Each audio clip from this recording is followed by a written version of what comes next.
کلپیں، ایک ماں کے 2 بچے دونوں شہید ہو گئے، اس کی گود اجڑ گئی۔ میں یہاں جو مائیں اور بہنیں موجود ہیں ان سے کہنا چاہتا ہوں، کسی ماں کی گود کا درد ایک عورت سے زیادہ کون محسوس کر سکتا ہے؟ لیکن ہم کیا کر رہے ہیں پتہ ہے؟ ہم اتنا بڑا کارنامہ انجام دے رہے ہیں اس میں، فلسطین کے مسلمانوں کے اس میں، کہ جو ویڈیو اور جو کلپیں اور فوٹوز آ رہے ہیں بس ایک دوسرے کو گروپ میں شیئر کر رہے ہیں، دیکھو یہ ہو رہا ہے، یہ ہو رہا ہے۔ ان کے لیے کیا گیا؟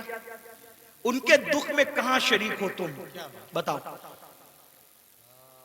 اللہ کے رسول صلی اللہ علیہ وآلہ وسلم نے فرمایا مومن ایک جسم کی طرح ہوتا ہے، بے شک بے شک، جسم کے کسی بھی حصے کو تکلیف پہنچے پورا جسم تڑپے گا۔ آنکھ میں اگر کچرا چلا جائے آنکھ روئے گی، دماغ مشورہ دے گا، ہاتھ حرکت کرے گا، پلان بنے گا، کچرا نکالا جائے گا۔ کوئی یہ کہے گا کہ نہیں، ہاتھ یہ نہیں کہے گا کہ مجھے تکلیف نہیں ہے میں کچھ نہیں کروں گا، دماغ کہے گا کہ مجھے کوئی پرابلم نہیں ہے میں کچھ نہیں کروں گا، مجھے کیا، میں تو نہیں۔ جب تک جسم میں جان ہے کوئی تک گزرو، پیر درد کر رہا ہے، آنکھ رو رہی ہے، دل دھڑک رہا ہے، حالانکہ آنکھ اور پیر میں کتنا فاصلہ ہے، ہاتھ بے چین ہو رہا ہے، دل کی دھڑکنیں تیز ہو رہی ہے، کب تک؟ جب تک جسم میں جان ہے۔ لیکن جان نکل گئی پھر اس کو مارو کاٹو کچھ بھی کرو، کوئی تکلیف ہوگی، کوئی درد ہوگا؟ نہیں ہوگا۔ تو جب تک مسلمانوں میں ایمان ہے کسی بھی مسلمان کو دنیا کے خطے میں تکلیف پہنچے گی وہ تڑپے گا، وہ بے چین ہوگا، وہ بلبلائے گا، وہ بلکے گا۔ آپ سے پوچھتا ہوں کیا دکھ میں شریک ہوئے؟ ہاتھ مت اٹھانا لیکن اپنے آپ میں ڈوب کر سوچو کتنے مسلمان ہیں جنہوں نے فلسطینی مسلمانوں کے لیے اللہ کی بارگاہ میں رو رو کر دعا کی۔ جو قوم اتنی خود غرض ہو کہ وہ اپنے پڑوس میں رہنے والے بھائی کے دکھ پر نہیں روتا، وہ فلسطینیوں کے دکھ پہ کیا روئے گا؟ ان سے کوئی تمہارا رشتہ نہیں ہے؟ جن کی گود خالی ہو گئی، جن کے گھر ویران ہو گئے، آبادیاں قبرستانوں میں تبدیل ہو گئی، سوچو ان کے گھر کی چھت بھی ختم ہے، وہ بغیر چھت کے زندگی گزارے، جوان جوان عورتیں بیوہ ہو گئی ہیں، لاشیں اتنی لاشیں ہیں کہ پہچان نہیں ہو رہی ہے، دفن کرنے کے لیے جگہ کا معاملہ، کفن کا معاملہ۔ ایک لیڈیز کی 1 منٹ کی کلپ میرے کان میں آئی، میں پوری سن نہ سکا، تڑپ گیا۔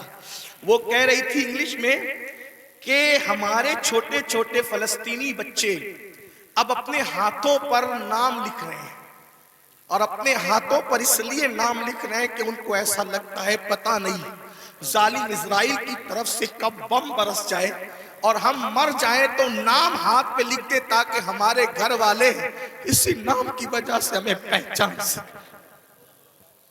کوئی تعلق نہیں ان سے آپ کا۔ آج بھی مسلمان مسجد کو ویران کرتا رہے گا، آج بھی زنا کی فلم دیکھو گے تم، آج بھی چہرے سے داڑھی مڈا کر گٹر میں پھینکو گے تم۔ برا مت ماننا، وہ جس بہن کے 2 بچے اس کی گود میں شہید ہو گئے، اگر اس بہن کی بجائے آپ کی بہن ہوتی تو بھی آج آپ ایسے ہی گناہ کرتے۔ اللہ ان کی چھتیں جو برباد ہو گئی، اللہ نہ کرے اللہ تمہیں وہ دن کبھی نہ دکھائے، فقیر کی دعا ہے، اگر ان کی جگہ تمہارے بھی چھتیں ختم ہو جاتی تو تم ایسے ہی دھینگا مستی کرتے، ایسے ہی عیش و عشرت کرتے۔ کوئی تعلق نہیں ہے ان سے، رشتہ بس اتنا ہی کہ وہ کلپیں بانٹتے پھرو گروپ پر۔ ارے کم سے کم یہ تو سوچا ہوتا کہ ہزاروں کلومیٹر دور ہم ہیں، ان کی کوئی مدد نہیں کر سکتے۔ میں تو پورے ہندوستان میں لوگوں کو، نوجوانوں کو کہہ رہا ہوں، جنگ فلسطین میں ہو رہی ہے، اس جنگ کو لے کر ہندوستان کا ماحول خراب کرنے کی کوئی کوشش نہ کرے، اپنے ملک میں امن رکھو، روڈ پہ نکل کر غلط نعرہ نہیں لگانا، حالات خراب نہیں ہونا چاہیے۔ کیا مدد کر سکتے ہو؟ آسان طریقہ، 1450 سال پہلے رسول اللہ نے ہتھیار دیا، الدعاء صلاح المومن، دعا مومن کا ہتھیار ہے۔ روڈ پہ نکلنے کی بجائے 5 وقت مسجد کو بھر دو اور ہر مسلمان گڑ گڑا کر فلسطینیوں کی مدد کے لیے اللہ سے دعا کرے، بیت المقدس کی حفاظت کے لیے دعا کرے اور ظالموں کی بربادی کے لیے لیے دعا کرے. ہتھیاروں میں جتنی طاقت نہیں ہے اس سے زیادہ طاقت اللہ نے مسلمانوں کی دعا میں رکھی ہے. انشاءاللہ تم گڑ گڑاؤ گے, گناہ سے توبہ کرو گے, دعا کرو گے, انشاءاللہ فلسطینیوں پر اللہ کی مدد نازل ہوگی, بیت المقدس کی حفاظت ہوگی, ظالم کیفر کردار تک پہنچے گا.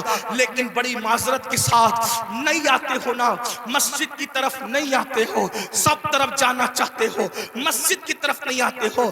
پھر کہتا ہوں کتے سے سیکھ لیا ہوتا.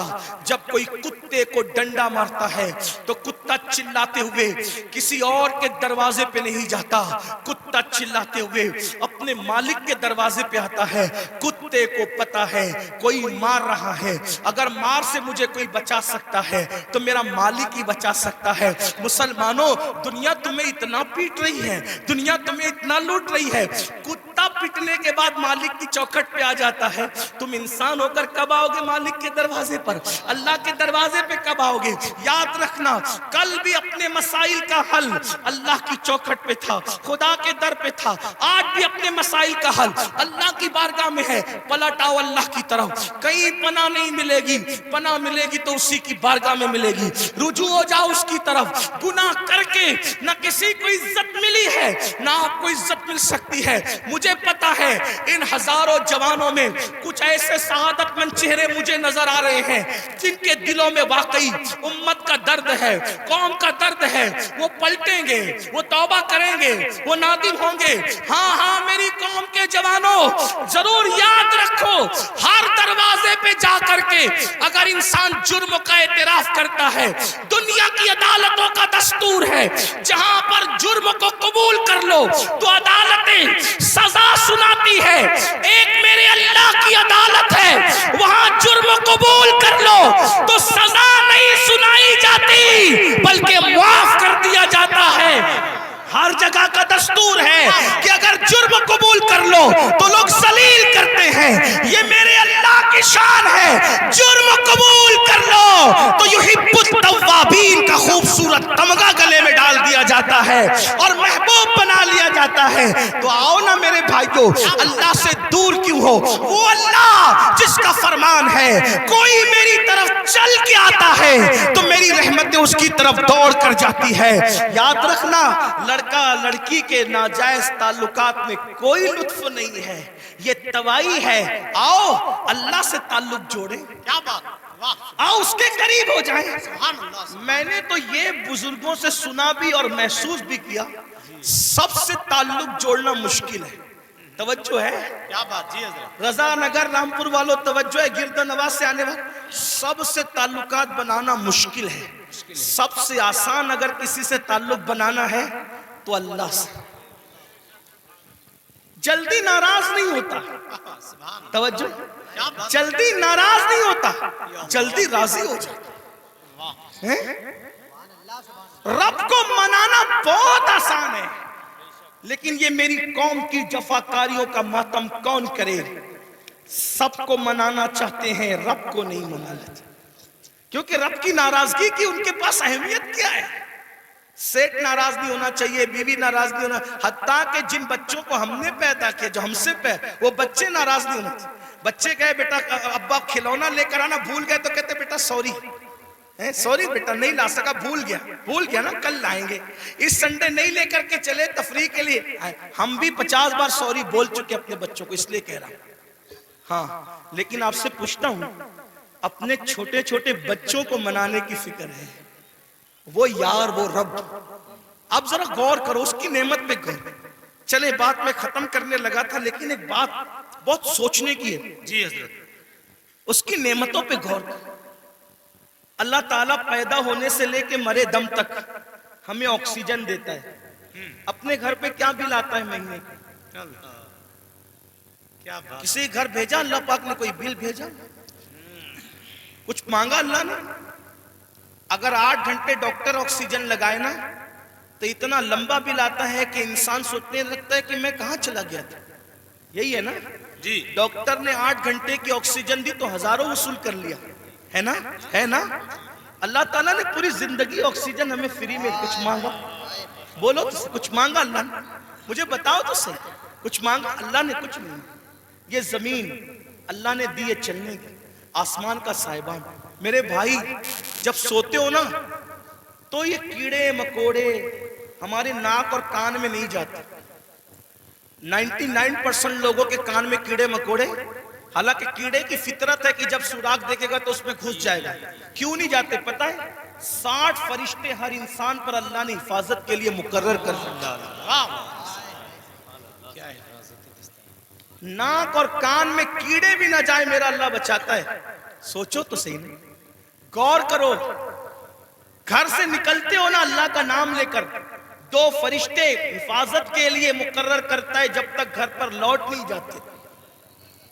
ماں کے سینے میں دودھ کس نے پیدا کیا؟ پیدا ہونے سے پہلے اللہ نے. اور سینے میں دودھ پیدا کرنے کے بعد ماں کے دل میں ممتا بھی پیدا کی کہ اس کو پلا. اگر اللہ نفرت پیدا کرتا تو درجنوں عورتیں ایسی ہیں جو اپنے بچوں کو چھوڑ کے ہاسپٹل میں بھاگ گئی. اگر ہماری ماں بھی چھوڑ کے بھاگ گئی ہوتی تو عزت کے ساتھ ایسے بیٹھتے یہاں. تو اس ماں کے دل میں کس نے پیار دیا؟ خود سردی میں ہمارے پیشاب پہ سوتی رہی اور ہمیں گرم بستر پہ سلایا. کس نے پیار دیا اس کے دل میں؟ اللہ نے. کھڑے ہونے کی طاقت کس نے دی؟ جاؤ لنگڑوں سے پوچھو پیر کی قیمت کیا ہوتی ہے. جاؤ پوچھو. جتنی بے وفائی کرنا ہے میرے اللہ کے ساتھ کر لو, ایک دن اللہ کی عدالت ہے. اندھوں سے پوچھو آنکھ کی قیمت کیا ہوتی ہے. اگر اللہ آنکھ چھین لے اربوں خربوں روپے بھی دے کر کے تم اخیارے نہیں ہو سکتے. اسی کی دی ہوئی آنکھوں سے اسی کی نافرمانی اس کے نبی کے دل پہ کیا گزرتی ہوگی؟ سوچو تو صحیح. جا کر کے پوچھو زبان کی قیمت کیا ہوتی ہے, جس کی آواز نہیں نکلتی, جس کو منہ نہیں ہے. اتنی ساری نعمتیں لے کر بیٹھے ہو, پھر اس سے بے وفائی. اقبال نے کہا تھا بتوں کو تجھ سے امید, بتوں سے تجھ کو امیدیں, خدا سے نامی دی. مجھے بتا تو صحیح اور کافری کیا ہے؟ کفر کس چیز کا نام ہے؟